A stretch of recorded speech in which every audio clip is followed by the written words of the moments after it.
Hello, everyone, and thank you for tuning in to Season 2, Episode 3 of the Syracuse Sport Business Conference. My name is Jack Adler, and I'm the Chief of Operations here at SSBC, and I will be your host for today's episode. I'm thrilled to have on Mr. Matt Berger as our third guest of the season. Matt is currently the head of sales and brand partnerships for House of Highlights, which is the most followed sports media brand in America. Matt, welcome to the show. Our audience is excited to have you here, as am I, and I'm thrilled to learn a little bit about what comes from behind the notorious brand of House of Highlights. Awesome. Appreciate you having me, Jack. Of course.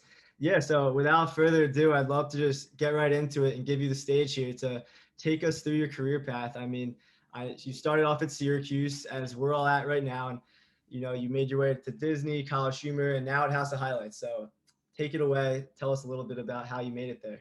Yeah, and I think I'm going to try to, give advice. I mean, based on how we were talking, when we caught up a couple of weeks ago, I think the importance of advice, I would want to hear some of this, my younger self when I was in Syracuse, like having understood this.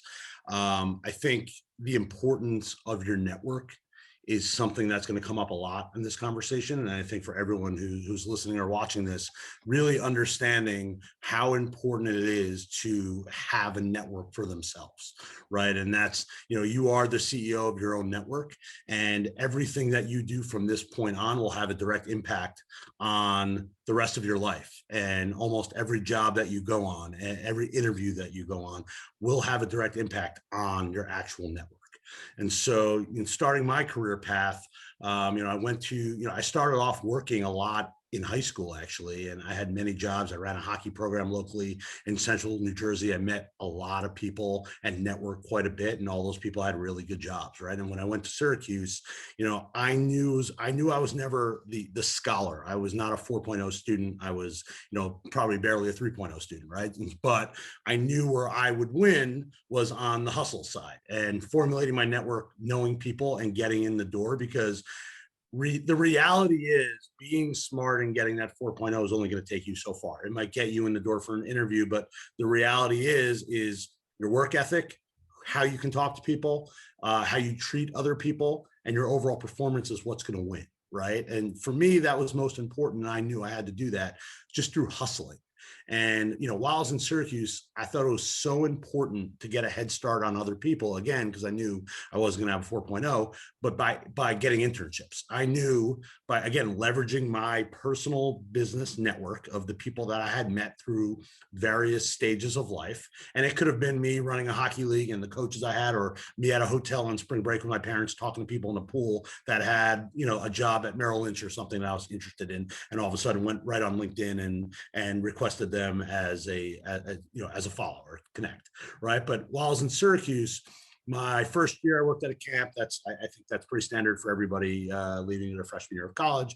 You go home, you work at a camp or whatever. But I really knew sophomore year I needed to make a difference. I needed a really good internship. And my sophomore year at Syracuse, I worked for Credit Suisse First Boston on the trading desk. So I was a finance and marketing major at the Whitman School of Management. And I was really confused what I wanted to do, because I had my mother in one ear saying, go work in finance, because that's where you're going to make the most amount of money in life. And I had my father in my other ear saying, go do what you love and follow, work is going to come natural and easier to you. And you're going to actually enjoy work if you actually do what you love. And I think I took that advice a little bit more than what my mom's advice was, just go make a lot of money.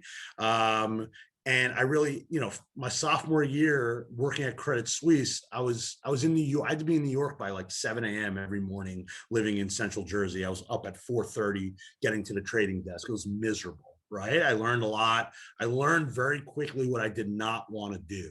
And then junior year came up, and I had some really great opportunities, again, networking. And how I got my Credit Suisse job is during a hockey program that I ran. One of the coaches was, a bigwig on the trading desk there, and I networked with him. He said, "You want an internship?" That's how I got my internship. The following year, I was offered 2 internships. My junior year, one was with Nike Corporate in their sales training program, and the other was with Bloomberg Financial. Bloomberg Financial was almost a guaranteed job out of college, like everybody else had, paying a lot of money. And Nike was a once in a lifetime opportunity where I think there was something like 30,000 people applied for one job, and I got it, and I was lucky enough to get it. It was because I knew somebody and who put me in the position to apply to get an interview, but I earned the actual job, not because I knew him. I earned it because I was able to talk about life experiences and things like that. And I actually took the job at Nike, again, following my heart and what I wanted to do. And it was by far and away the greatest experience ever.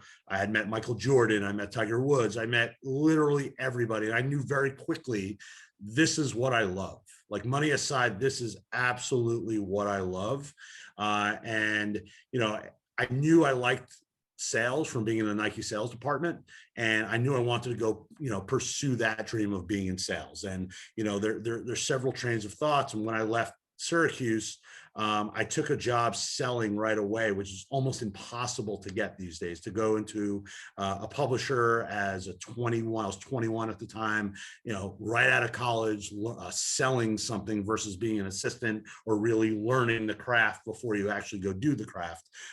Because of my experiences at Nike and Credit Suisse First Boston, I was able to get that job actually selling right away. And I learned a tremendous amount. But then I quickly learned, you know, about a year and a half later, I needed to go to a big company and learn from the very best. And that's where I made that transition, you know, I went with my boss, again, talk about the importance of a network. My boss from Disney, from Gannett, which is USA Today, went over to Disney to run network radio there at the Disney Media Group. And he had called me and said, hey, do you want to come work for me, but really learn the business? And I thought that was a tremendous opportunity to actually take a step back and learn from the very best sellers in the world. If eventually that's what I wanted to do, I knew I would have to take a step back and actually learn. And when you're younger, when you're 21, 22, 23, 25, you can take those steps back and actually take a pay cut and learn from the very best, because you're not paying for a mortgage at that point. You're not, you know, you don't have those life bills that we talk about. So, you know, I went to Disney, learned my craft. And then I quickly realized, this was back in probably 2007, 2008, you know, digital at the time, digital advertising was literally becoming everything. Everyone was talking about it was going to be the next big thing. And I had the opportunity to jump out and at the forefront of that and go into digital advertising and work for a big company. And I went over to IAC. If anyone is familiar with the IAC building, it's on 18th and West Side Highway. It's right across from Chelsea Piers, New York City. Looks like a big smoked igloo. They own companies like Match.com, Vimeo, Newsweek, Daily Beast. Some of the biggest Tinder, some of the biggest companies in the world are under that umbrella. And they gave me the opportunity to sell at a company called College Humor, where at that point in my life, I was at Disney. I stayed at Disney for about 2.5, 3 years. I realized I needed long-term growth. And Jack, I think we covered this our last conversation. One of the biggest things I can tell anybody, right, especially my younger self or anyone I try to give advice to, is you don't earn where you learn.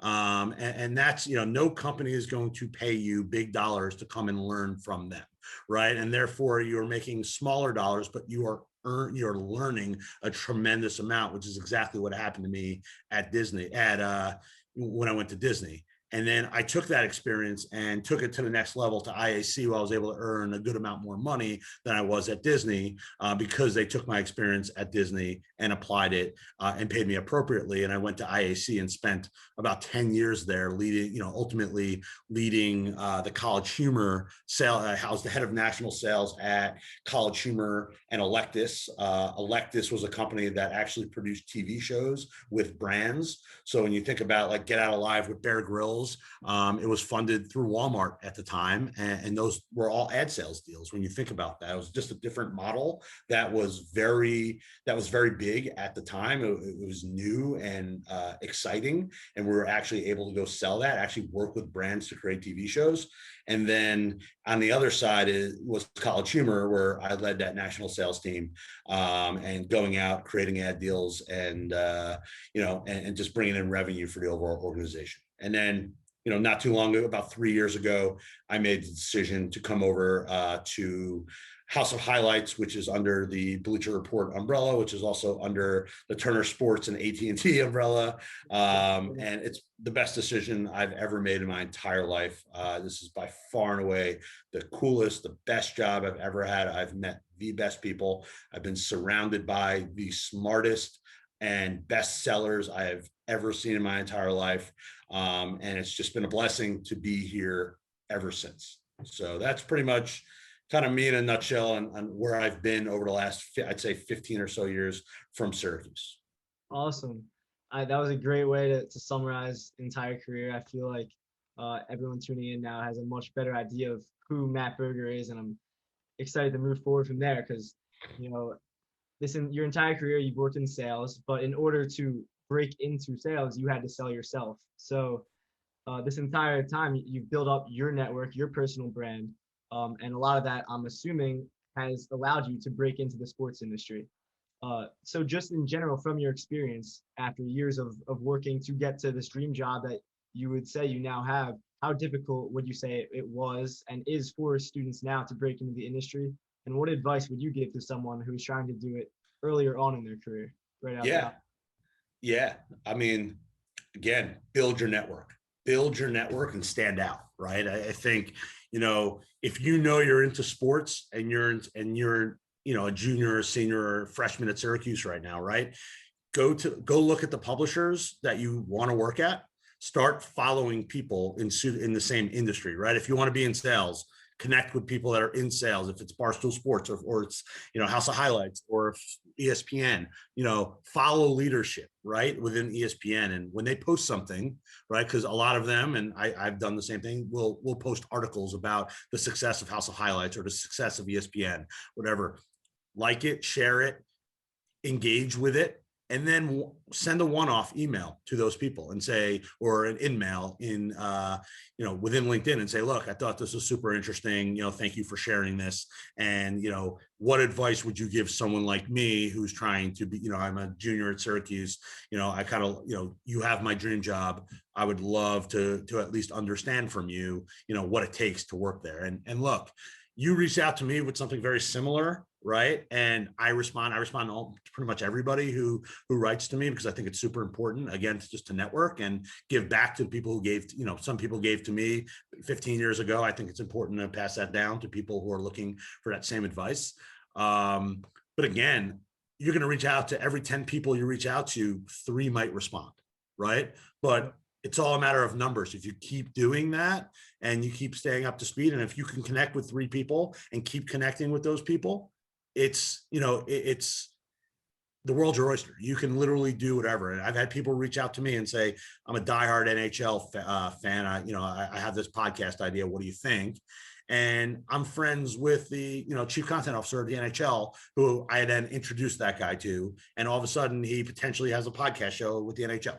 So it's all about your network. It literally is all about the network you guys create on your own. There is no one who's going to do it for you. You're now like adults. You're not, you know, you have to do it for yourself. And that is the importance of having that network.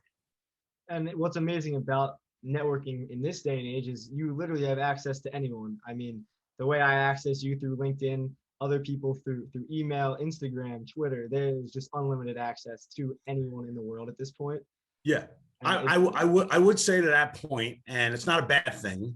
You know, if you're a student in college, the way to network with people is through LinkedIn. Like I wouldn't, and Twitter. I would say those are the 2 best ways to follow people that you're trying to be.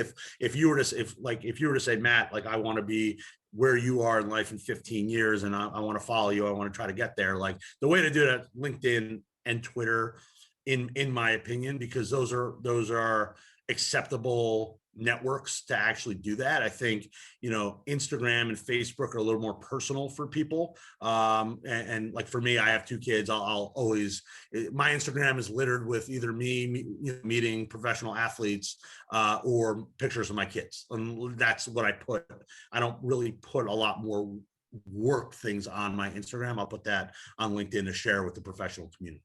So I think though, you know, I would say LinkedIn and Twitter are the 2 best places to actually network with people. Yeah, and it's so cool just the way these social networks are. You like it'd be dumb not to use it if you're looking to break into the industry. You literally have access to anyone, anything in the industry, in the world, really. And that's really what the Syracuse Sport Business Conference is built off of. We have guests coming on every week, and it's just people that we hold outreach to, and we bring on different guests. Thankfully, you connected us with Jason Zone Fisher, who we had last week, who was an awesome guest. And the Syracuse network itself, the alumni network, it just goes on and on with a list, notable names. It's crazy. I'll tell you one thing. Every meeting I go to, whether it's in Atlanta, Georgia, or New York City or New Jersey, I open that meeting because I'm in advertising, right? I open the meeting with who here went to Syracuse University. Awesome. And I'd say 30% of every meeting I go on raises their hand.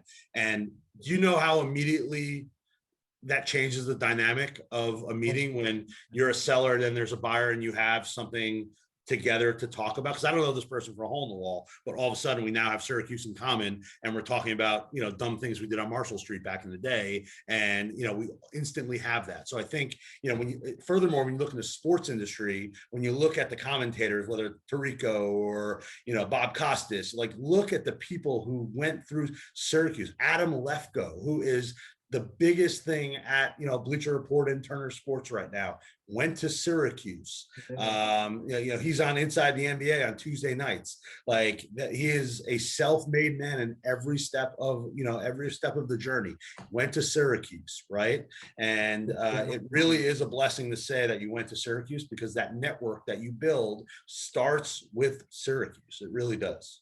And the list goes on and on. It really doesn't stop there. Like you said, Tirico, the Eagles, it just keeps going, especially in the sports industry, which is why being able to have the Syracuse Sport Business Conference has been a really cool opportunity to allow those people who made it out of Syracuse to give back to students who are looking to follow in their footsteps. Yeah. But Totally. speaking of stupid things you did on Marshall Street, I know that you said that back in while you were in school, you were a hustler early on, and you really started working, and you realized that work ethic that you had back in the day. So, can you share a little bit about the experiences that you've had working with different venues? I'm sure our audience will be familiar with some of those Yeah. on campus. So when I was always an entrepreneur, whether it was like burning CDs when I was in high school for people and making money or whatever, like I always tried to be an entrepreneur and figure out the next best thing, or see an opportunity in the marketplace of something that's missing. When I was in Syracuse, I realized there was, you know, I grew up in Central Jersey, in a town called Manalapan, Central Jersey. And I still live there today, but you know, there was always entertainment books or discount cards to bars and restaurants if you have something sold through the high schools and things like that.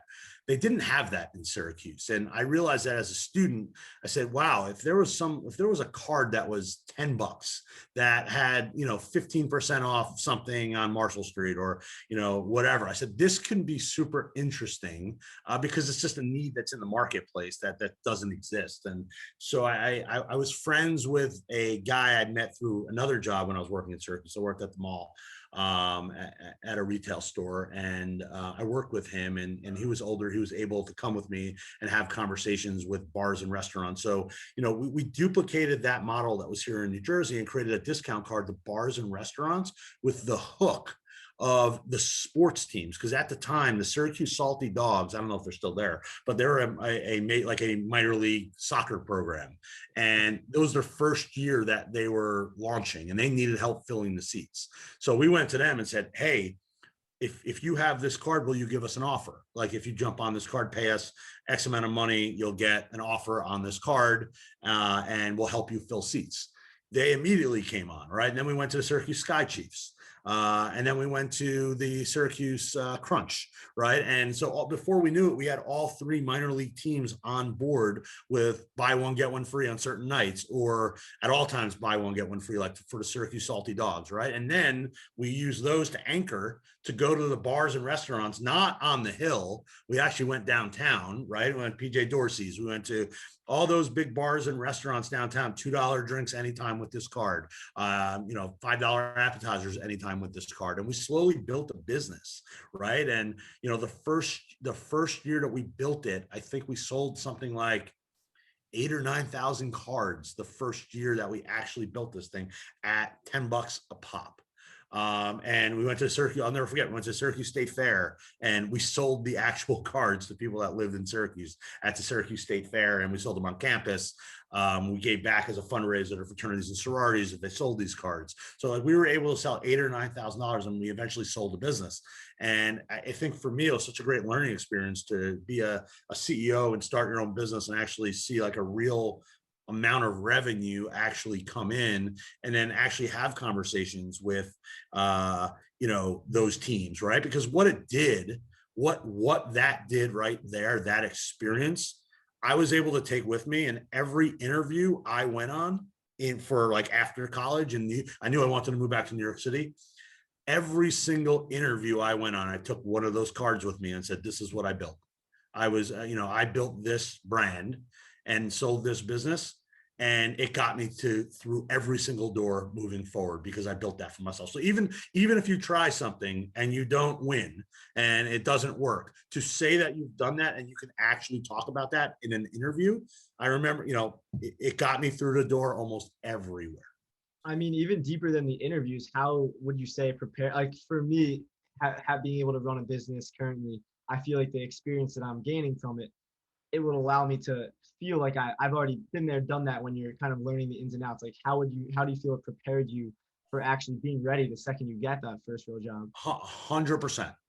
But again, it doesn't mean because I was successful, right? I was an anomaly. I know that. Like I'm 1% of businesses like that actually succeed, right? And I was maybe a 1%, right? But the reality is, to my point earlier, is like try something in school, write a business plan, because that's how you're actually going to learn. Go talk to people about it. Go to a local bar and say, what do you think, bar owner? Like, do you think this is a sustainable idea to actually, if I built this thing, would you buy it? Right. That's all. It doesn't just because I was successful, that doesn't mean that I was able to get a job at Sam Adams or some of the places I actually got jobs at. Right. It just means that if you actually put in that effort and show that you're a go-getter, that's going to get you through the door, and it's going to help you build your network. And that's, I think, the most important thing. And some of the best ideas was literally 2 a.m. coming back from Lucy's or Chuck's or wherever I was back in the day. I would sit with my buddies and coming back to my apartment, and we had a few drinks in us, but at the same time, we're like just thinking of ideas, like what can we do that's just stupid that can make us a lot of money when we get out of college, so we can just all hang out, right? And we just put pen to paper and came up with stupid ideas. And everyone has the power, and everyone does come up with those stupid ideas late at night with their friends. But the people that actually take those ideas and work on them and execute them, that is really the differentiator there. Because we've all had those talks with our friends late at night, like, yo, we should start this business. But the people that can actually take it to the next level, those are like, that's the difference right there. And people are a little afraid typically, I think, to take it to that next level. But from Matt Berger himself, that is the experience, getting that experience, and even failing a few times over and over, that experience is invaluable. 100%. I mean, I talk to my brother-in-law every day, who has a gigantic podcast about business. And he has probably 15 ideas a day that he'll call me and be like, what do you think of this? What do you think about this? Right? Because if you're an entrepreneur, you're a serial entrepreneur. You love the thrill of thinking about new ideas and building something from scratch. And having a creative mind like that will only help you in the business world. Mm-hmm. So, I mean, speaking of entrepreneurial spirit, which I would love to take directly into now talking a little more about House of Highlights. Yeah. How much of the spirit that you discovered in yourself at a young age would you say comes out of you in the day-to-day with House of Highlights? Can you tell us a little bit about your day-to-day with them and what your role is like there? Yeah, I think for me, how I wound up here is interesting. I had zero intentions. I never knew about the job at House of Highlights when the job was available. At the time, quite honestly, I might not have even known what House of Highlights was, right? But the reality is my network, right? It's like someone I knew was the SVP of sales at Bleacher Report. And I hit him up. I said, look, I want to come talk to you about a job that I had an offer to. It was at a company called Whistle Sports, which is like the guys from Dude Perfect, and some of that to be a big job over there at the time. I said, I want to talk to you about this opportunity and get your thoughts on me going over there. So he goes, sure, come into my office, talk to me about it. went into his office. I start telling him about the job, the offer, and everything that went along with it. He goes, Matt, I got something open here for, House of Highlights, which at the time was just a budding brand that had maybe 2 million followers. I knew it, but like, it was not like I followed it and knew it, but like, it was not the biggest brand of all time at that time. He goes, you want to interview for it and talk to people. And that's literally how I wound up here. It was a gut wrenching interview process. It was like almost 3 months of meeting the entire world. And I actually, I got the job and I wound up here, but this is very different than everything I've done previous in my career. This is more of a strategy side of how do you develop product? Because I work with about 20 sellers at Bleacher Report and another 20 sellers who work for Turner Sports and bring my product out to market. So instead of being on the front lines where, in the past, I've managed groups of 40, 50 people in the sellers, account managers, planners, things like that. I've managed big orgs in the past. Now I don't manage anybody. Right. I manage myself. Right. And so I manage a product and I bring that product, in this case, House of Highlights, out to the marketplace. And then I have to be way more strategic than I ever have. I have to build a revenue plan to hit a very specific number and then figure out the different ways to how we're going to hit that number versus being given the revenue plan saying, go hit this number. Right. Where all the people that work as sellers, they have their own bosses, right? And they're on them to hit numbers. So I create a target account list, and then I will then go to a seller and say, I think Taco Bell, I think McDonald's, I think Dick's Sporting Goods, I think these brands make the most sense and these programs make the most sense for these brands. Let's go have a conversation with them and be very strategic with our approach. And so it's moved into more of a strategy job than an all-out sales job. And I'm on those sales calls, but at the same time, I'm doing more of the strategy on the back end and figuring out which brands actually make the most sense in order to actually go hit a revenue target. So I think what a lot of people are wondering, specifically with House of Highlights, you're working in sales with these brands. What exactly is the House of Highlights product selling to a brand like Taco Bell, for example? Yeah, I mean, we're selling our audience, right? I mean, like, think of the story. Like I said before, I got here, our audience was like 2 to 3 million. I started exactly 3 years ago in July, right? When our audience was at 3 million. Today, our audience is 42 million total. Unreal. Think about that, 3 million to 42 million, right? Look, think about all the brands in the past. When I was at College Humor, like we were growing maybe like 1,000 people a month. We're growing just in June alone. We added 1.4 million followers to House of Highlights, 1.4 million in June. So we are growing at such a rapid pace that like we represent. And I think when you think about Gen Z, and this is another piece of advice I'll give to all of you guys, Gen Z is the next big thing. Every single person in the world, which is why I think you, Jack, and everyone on this call is so important, because you guys are all Gen Z. And for the last 20 years, people like myself and everyone else has been selling to an audience that are millennials, right? Because millennials had all the purchase power. Guess what? Gen Zs are now anywhere from my daughter, who's 9, to 25-year-olds right now. That's the bandwidth of what consists of a Gen Z. And when you guys get out of college, right, people want you for your experience, for TikTok, think about it. If there are very few people in this world, in advertising right now, let alone in sales and things like that, who actually understand TikTok and how to gain followers on TikTok. What's that's value you guys, because you guys are all on TikTok. I was away on spring break. I was away on a vacation last week and I saw a bunch of 16-year-olds just creating videos, stupid videos on TikTok. And my wife says, what is that? I said, that's the future. Like, that's literally the future of advertising. It's the present and the future, because Gen Z is the future, which is why you guys have a tremendous responsibility on your hands and an even bigger opportunity. When you guys come out of college, you can speak to this audience because you are that audience. And that is the most important thing right now. And brands come to us like a Taco Bell, right? Because we are the next generation of sports fans. We know how to communicate to our audience in a very authentic way.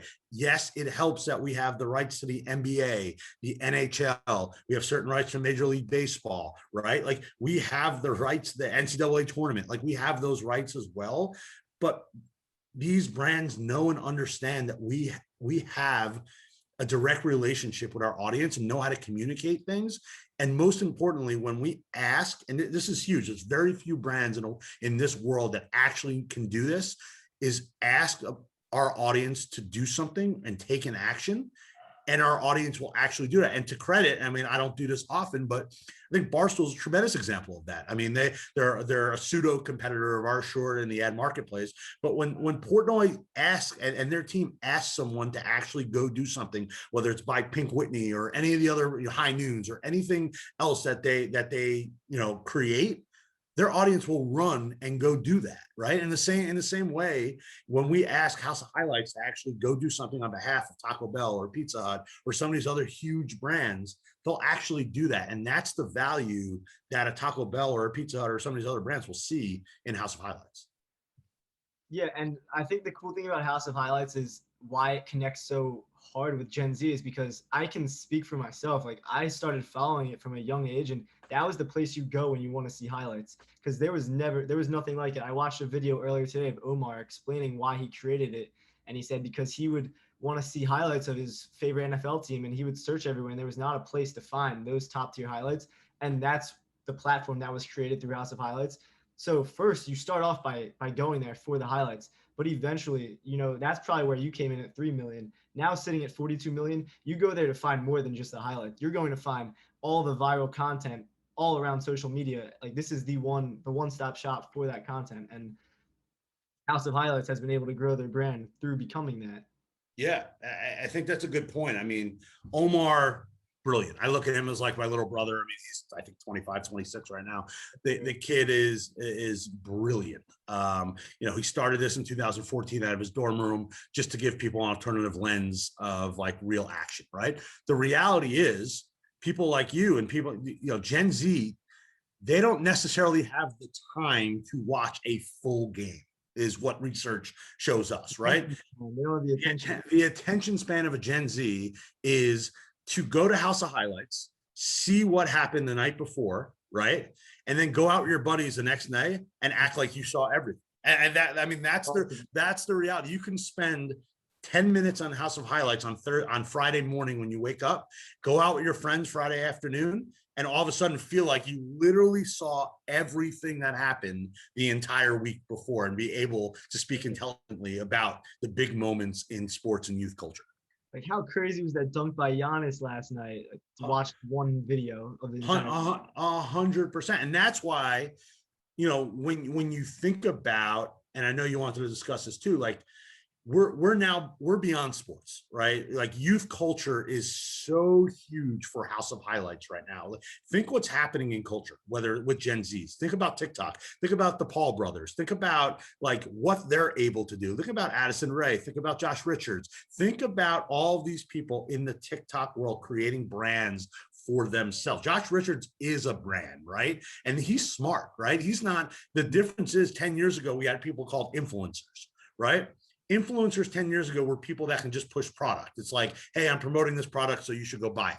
Now you have, these people are actually called creators, and they actually have talent, right? And I think there's a big difference between now and 10 years ago. There's a huge difference between a creator and an influencer. And in this day and age, these creators have all of the power. And that's why House of Highlights, when you look at like Josh Richards has probably a reach of 100 million. Right. And like by partnering with MMG and some of the people that we partner with, you can like IP is the new prime time. I mean, like that's a massive quote right there. Like the CRO of Warner Media said that on an upfront presentation, saying IP is the new prime time. If you can create your own IP with these influencers and these creators, right, then you can create a primetime environment literally anywhere. It doesn't need to be on Friday night at 8:00. I can take which we did today with MMG, and it drew an amazing audience. So at 3:00, we did a field goal kicking competition today with MMG for $25,000 if you hit a 60-yard field goal, and the engagement was incredible. right? The amount of people that showed up at 3 o'clock on a random Thursday to watch MMG kick field goals, because IP is the new prime time. You can create that prime time literally anywhere. And what's crazy is even deeper than just the Josh Richards, the D'Amelios of the world. You have people almost self-employing themselves through their TikTok brand that they're building, even on a lower scale. I mean, you see with House of Highlights specifically, you're posting videos of someone who has no right to even almost to be on a 42 million follower Instagram page, but they're getting on there and they're growing their own brand themselves. So look at perfect example. Look at Broadcast Boys on TikTok. They're incredible. Their IP of House of Highlights, their talent on House of Highlights. I would encourage everyone who's listening to this, go follow the Broadcast Boys. They are growing massively, right? And they started up literally just turning up in New York City at local courts and literally announcing like it was a real NBA game at a table with just color commentary and literally ripping everybody, like just a massive joke, but ripping everyone. And that's how they started. And now they have several million, I think 2 million followers on TikTok, which, a year ago at this time, they had 300,000 or 400,000. So they're growing massively, and you're going to see a lot more from them on House of Highlights, and every single thing that we do, they're going to be a part of. So your role within House of Highlights, are you working only with the bigger brands externally, or are you actually working on bringing in talents like Broadcast Boys? And so we have an amazing talent department with House of Highlights. We have one guy who oversees production who has an eye for who the next person will be. My job is to bring in the brand partners. And I think I'm blessed with the opportunity of creating most people in my position at any other company will say, you have to go sell everything. I have the ability to articulate a very narrow list of, say, 25 to 50 brands that say, these are the most important brands to House of Highlights. And we are going to approach those 25 to 50 brands and work with less brands, but do more with them.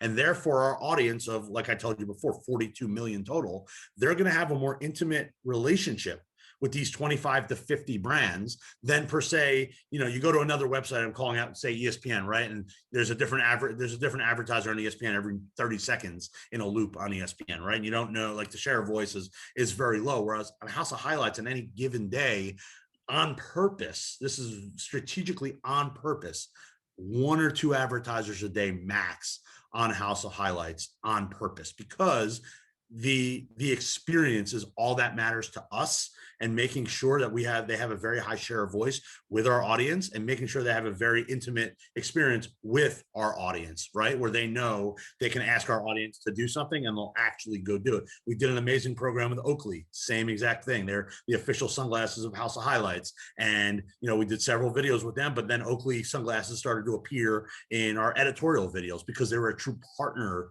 of House of Highlights, not just an advertising partner of House of Highlights. They were really like a brand partner of House of Highlights. And that's how we approach all of our partners, like, hey, you're along for the ride, not one-off campaigns. So we're very fortunate to be able to actually do that. Very cool. So you talked about the talent department, Omar having worked with you for a while, like your little brother.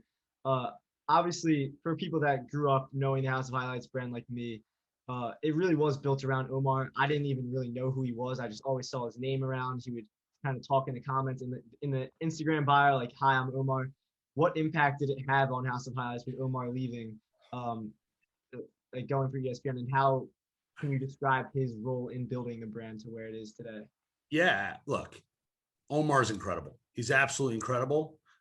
He's known for building House of Highlights, right? Like that's even where he is today. He's still known as the founder of House of Highlights. If you look last night, Gianna,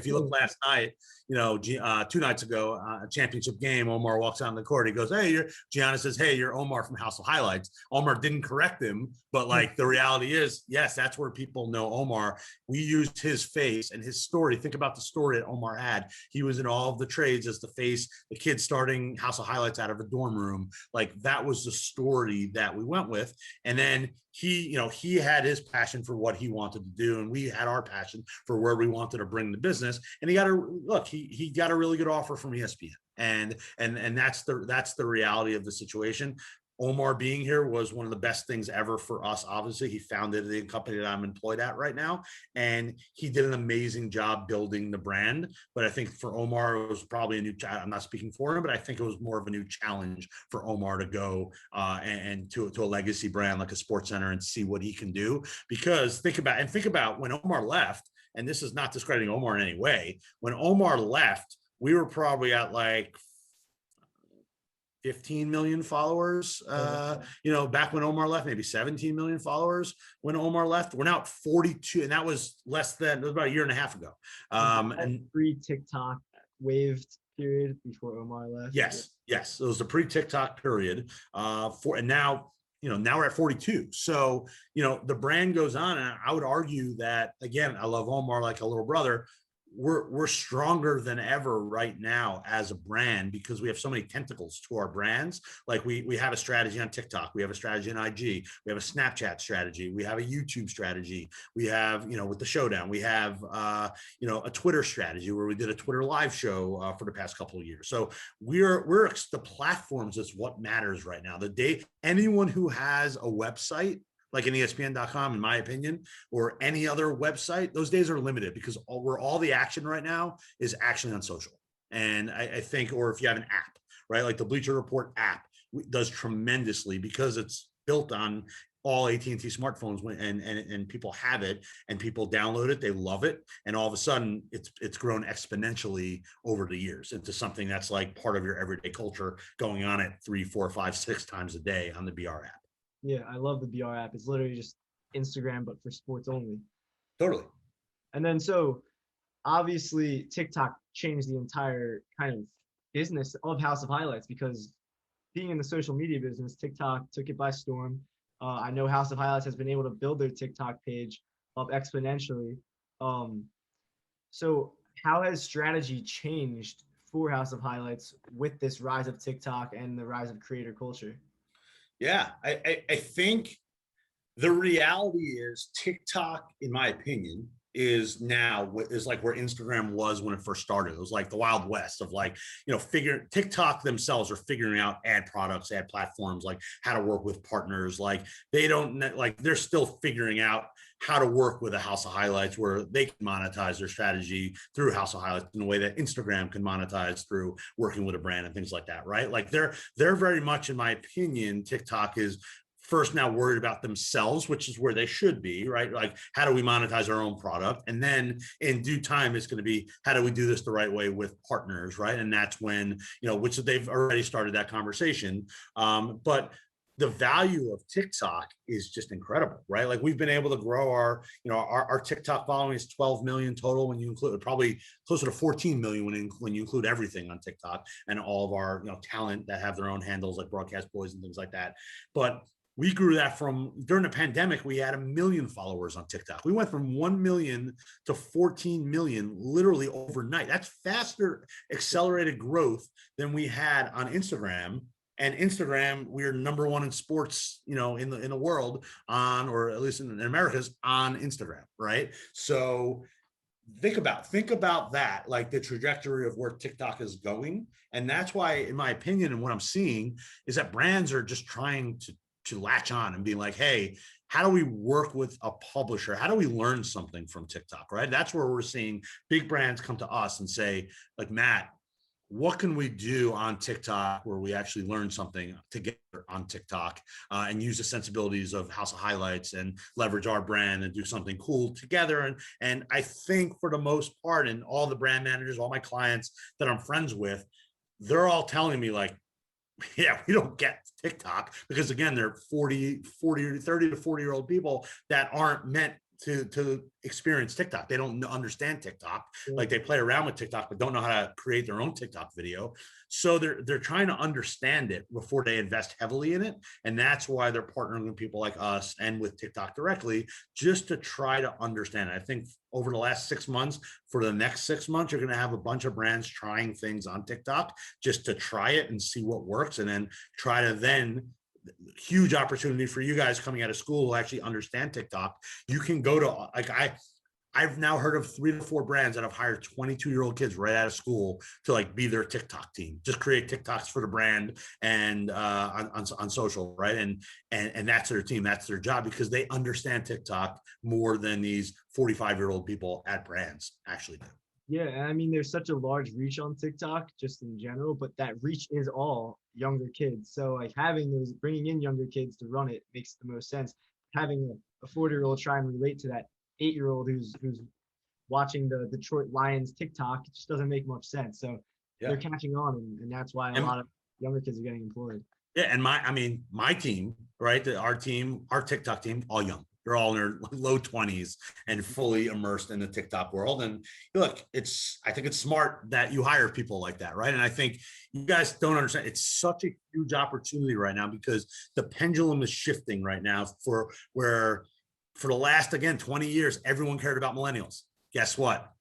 For the next 20 years, everyone's going to care about Gen Z. And right now, not a lot of people actually understand Gen Z. And that's what we're doing a good job of, I think, good job of educating people about Gen Z. TikTok's doing a good job of educating people about Gen Z, but you guys have the opportunity to walk out of college and say, we are Gen Z, and we can actually help you build something together. And I think you guys should understand that. And use that to your advantage as you're interviewing, and really be good on TikTok, really be good on Instagram, and understanding those platforms, because that's the value you're going to add to any career that you go to. Yeah, and even like taking it way back to the beginning of our talk where you said it's nice to get that experience and in college.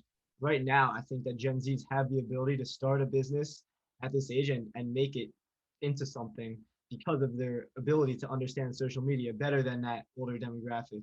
And we've seen a lot of younger kids starting businesses and having them boom because of social media. And people are literally monetizing their personal brands now just off TikTok, and it's crazy. Yep.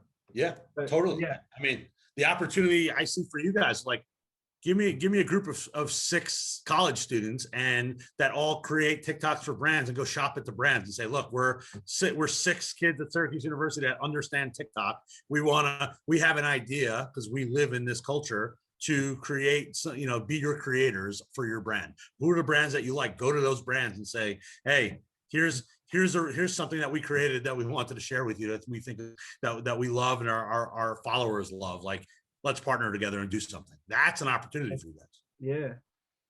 All right. Well, I could probably go on with this talk all day. I'm enjoying it a ton, and I'm sure everyone else is. But we do have 10 minutes left, and one thing I'm really interested to hear about is your experience with the Showdown at House of Highlights, which we talked a little bit about a couple of weeks ago.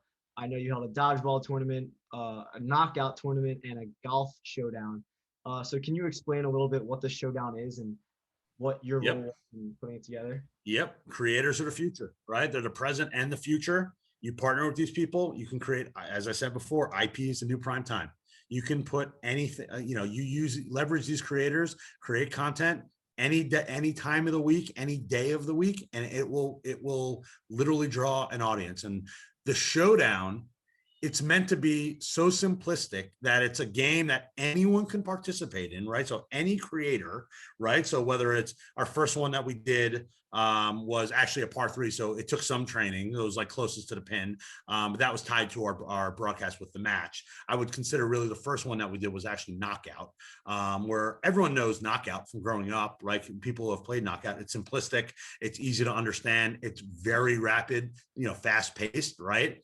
Think about that, right? It's like your attention span, as you alluded to before, is like you want to see something and a winner or something in like 2 minutes, right? Here's something where you don't have to wait an entire, like 3 hours to see the results from. Everything is fast paced, action packed. And then we can put on, we have, we're backed by Turner Sports. We have the production capabilities. We can put on these massive events with huge cash prizes. I think, some of these cash prizes have been $100,000 for the first one. I think the second one was $250K for the Showdown for dodgeball, right? And we're able to leverage the biggest creators in the world because, again, they look at House of Highlights as an opportunity as well. We have a following of 42 million when you really think about who are following you. So if you're, some of these people, like we, recently we had like FaZe Clan and we have 2Hype and some of these creator groups participate in dodgeball. Mark from Supreme Dreams and RDC and his group. they want to participate with House of Highlights because it's not like they're partnering with someone that doesn't have a following. We're helping them gain followers on their platforms, right? And they're literally participating in something that's fun and that they experienced as a kid as fun, and they have the opportunity to win $250,000. So it's literally a win-win for everybody. And when you look at the last showdown, in which Pizza Hut played a major role, they came in as a presenting sponsor. They were in all of the media. If you watch the showdown, they were everywhere. We asked people to type pizza emojis to actually unlock certain things. We had several 100,000 pizza emojis appear on the screen. I mean, if you're Pizza Hut, that's an amazing win, right? And then you have Pizza Hut branding all over the place, right? So what it did was it shattered the internet. It got 70 million video views across social, 8.5 million total engagements for the showdown, and was the #1 trending video on YouTube worldwide. Right? This is something so simple as dodgeball, which everyone plays. But if you can bring the right people to the right place at any time, you can be literally the #1 trending video on YouTube worldwide. And that's the future of this franchise, in which we're going to bring out in a major way. We're about to announce our next one next week, which we're super excited about it. And we're going to do many more of these in the future, because this is what we think is the future of House of Highlights. And this is where we're placing very strategic bets on where we're going to hit with success. And what I love about how you said it's so simple, it's dodgeball, it's knockout. Yeah, it's so simple that you don't see it on TV ever. So unless you're watching the movie Dodgeball. So it's like, this is the first game of knockout. I'm watching the first professional game of knockout I've ever seen. So it really is a cool experience for the fans. And then also think about think about who we have in our family that can help amplify those things, right? Like we went to Inside the NBA and we had Charles Barkley and Kenny playing knockout, right? Like in broadcast to actually support that, right? So like when you think about a big family like Turner Sports, and you're able to use the assets that we have internally to do these, to create these promotional assets, it's a win-win for everyone. It's a win-win for us, win for Pizza Hut, who experienced massive success from the showdown. It's just a win for everybody. Yeah. So, I mean, it's crazy. We've gone through so much in this just an hour. And I think the #1 thing that has been hit on the most is network. So I think it's only right that we wrap up talking about the relationships that you've been able to form in your time with House of Highlights, even before. And I guess just in general now, to wrap it all up, the importance of networking. Can you just talk a little bit more about it and how important it is in the sports industry? Yeah, I mean, take sports out of the equation. Networking is the most important thing you can do, in my opinion. Is #1, be a good person. That's the most important thing you can do. Think about this, everyone on this call. Everything you post, like through social, and if it's not private, can be visible to everybody, right? Like any employer in the future, like I see all the time, people will apply for things and just unlock Instagram, and I can know everything about you if you're unlocked on social. I know everything, right? Like, be the person who you are, right? And if you're gonna do that stuff, lock it on Instagram, right? Like, be the CEO of your own network, in my opinion, right? And that's how I advise people. Anyone asking me is like, how do I portray myself in this positive light and things like that? Don't do anything stupid. Right? Like, be the CEO of your own brand, right? Like, what you want people to see, depict, right? Like, that is the most important thing. So when you are then networking with these people, they're taking you seriously, right? Like, they're looking at your LinkedIn profile pic, they're looking at your bio. If they're looking at you on Instagram, they're seeing the positive things that you are doing. And that's fine if you want to do all these things in college and show all those experiences in college, just go private. Go private on Instagram, right? Like, that's if you know those are things that like think about the things that you have on Instagram, and then ask yourself, do you want employers actually seeing that? I'm not saying that we do that and we go look at people's Instagram. I'm saying I know people that do, right? And I'm not saying one way or another if we do or do not. I'm just saying you are the CEO of your own brand, right? And whatever you do on social platforms, think about how you want to be portrayed, the future, your future boss, right? If they're able to see everything you can do, and then apply that, right? Like, keep networking. Everyone you meet, if you're at a hotel on vacation and you're in a pool, talk to people. Because guess what? They might come from the same place you do or the same town, or they might live across country and they work for a brand that you're dying to work at. I meet some of the best people in the world in swimming pools, right? Or the beach, because I just start talking to people, right? And then I follow up with them. They wind up being some of my closest friends. But one of my closest friends right now, literally closest friends in the industry, I met on an airplane going to All-Star break in Charlotte. It was the All-Star game in Charlotte 2 years ago. Guy sitting right next to me, we just started talking the entire flight, instantly connected. He was the head of marketing for ESPN. And I was literally biggest competitor at, across the board, Bleacher Report, House of Highlights, sitting right next to each other, and all of a sudden we connected on such a personal level. We live, a couple towns away, just had lunch, we connected, we talk all the time. He's no longer at ESPN, but we connected and we see each other all the time. Right. And now he's in my network. And guess what? Especially if you're going to go into sales, your network matters so much, because I guarantee if there's a client out there in this world you want to meet and you have a good network, there's someone that can actually introduce you to that person that you actually want to meet. Where if you know that person, you say, hey, Jack, can you introduce me to this person at this brand? I know you know him. Or do you know that person that well, where you can introduce me to that person? And then all of a sudden you have that person. And that is why the connections actually matter. And just be a good human being. That's the most important. Be a good human being. Who you represent matters, right? You represent yourself. That actually matters, right? In this world, be a good human being, and then connect socially with people and follow through on that networking is probably the best advice I can give you. Be a good human being, connect with people. The two main things that I've taken from this episode, the two main things that I'm sure everyone else is taking from this. Matt, thank you so much for being here today. It was awesome hearing about your experience with House of Highlights and just your entire path from Syracuse to where you are now. It was great having you on, and I appreciate it, and I'm excited to stay in touch as we move forward. Awesome. And anyone watching, feel free to connect with me on LinkedIn. I'm more than happy to talk to anybody and offer experiences or help or any way I can. All right, thank you. Thanks.